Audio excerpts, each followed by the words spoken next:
সালাম আলাইকুম ভিউয়ার্স, আজকে আপনাদের এমন একটি সবজি দেখাবো যে সবজির বীজ আপনি একবার লাগাইলে আপনার সারা জীবন আর কোথাও কোনো জায়গায় এই সবজি আর লাগাতে হবে না, শুধু একবার লাগাবেন আপনার জন্মে। আর তাছাড়া এই সবজি আর দ্বিতীয়বার লাগাতে হবে না, সেই সবজি হইতেই থাকবে। তো এমন একটি সবজি আপনাদের সামনে আমি নিয়ে আসলাম। তো এটির নাম হচ্ছে কারফল, আমরা বলি কারফল।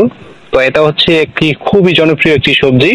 তো এই সবজির যে মূল আছে সেটা আপনি যদি একবার লাগাতে পারেন তাহলে কিন্তু আপনার সারা জনম আর কোনো সবজি লাগাতে হবে না। তো এই যে আমি এই যে এখানে দেখাচ্ছি, এই যে কারপলের যে মূল আছে, এই মূলটা যদি আপনি মাটির নিচে একবার লাগান, দ্বিতীয়বার আপনারা লাগাতে হবে না।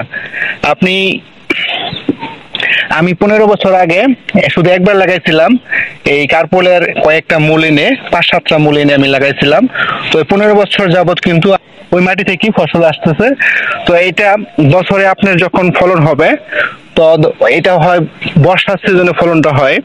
তো বাকি যে সময়টা থাকে আপনার, যখন আপনার বৃষ্টি হবে না, তখন কিন্তু এই মূলগুলি মাটির নিচে থাকে। এটা কিন্তু নষ্ট হয় না, পচে না। আপনি ধরেন বিভিন্ন ধরনের সবজি যে চাষের ক্ষেত্রে আপনার দেখা যায় যে রোগ জীবাণু অনেক বেশি। তো এই কার্পলের ক্ষেত্রে কিন্তু কোনো রোগ জীবাণু নাই। যখন চারা হবে, আপনার চারার মধ্যে মাঝে মধ্যে একটু বীজ দিতে হবে। তাছাড়া মাটির নিচে এই মূলগুলি যে সংরক্ষিত থাকে, এটা কিন্তু কোনো ধরনের পোকায় খায় না, নষ্ট হয় না, পচে না, গলে না। শুধু আপনি একবার লাগাবেন আপনার জন্মে, আর দ্বিতীয়বার লাগাতে হবে না। এবং এটা বংশ বৃদ্ধি করবে, মাটির নিচে হয়ে থাকবে। যখন বর্ষার সিজনে বৃষ্টি হবে, তখন দেখবেন মাটির নিচ থেকে সুন্দর করে এই যে এরকম মানে চারা উঠবে। তো এই চারাগুলি আপনার যে এখন বর্ষা হয়েছে, মাটির নিচ থেকে উঠছে।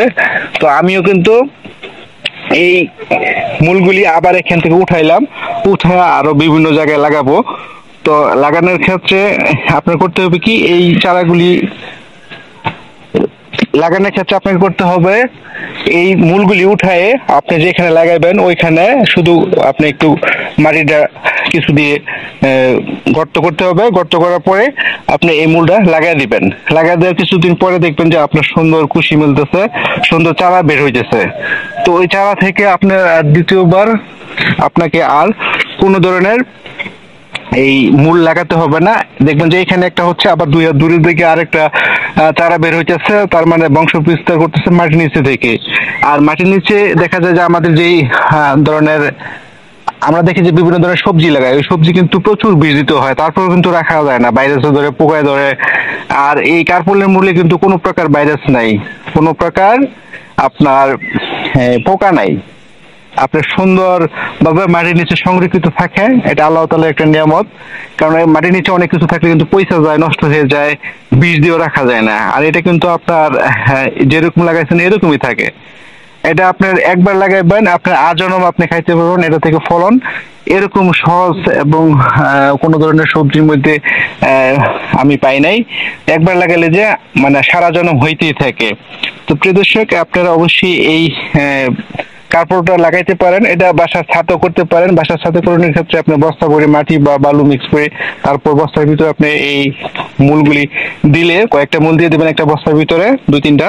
দেখবেন যে আপনার একটু পানি দিবেন, দেখবেন যে সুন্দর করে চারা হইতেছে এবং এটা থেকে আপনার কার্পল ধরতেছে। আর কার্পলটা কিন্তু খুবই মানে একটা জনপ্রিয় সবজি। এটা বিশ্বের বিভিন্ন দেশে খুবই জনপ্রিয় একটি সবজি। আপনারা আশা করি এটা চাষ করতে পারেন এবং খুবই লাভজনক একটা ফসল। তো প্রিয় দর্শক, যারা আমার ভিডিওটি পেজ থেকে দেখছেন, পেজটা লাইক ও ফলো দিয়ে রাখবেন, এবং যারা ইউটিউব চ্যানেল থেকে দেখছেন তারা আমার চ্যানেলটা সাবস্ক্রাইব করে রাখবেন নতুন নতুন বিষয়ে সবার আগে ভিডিও পেতে।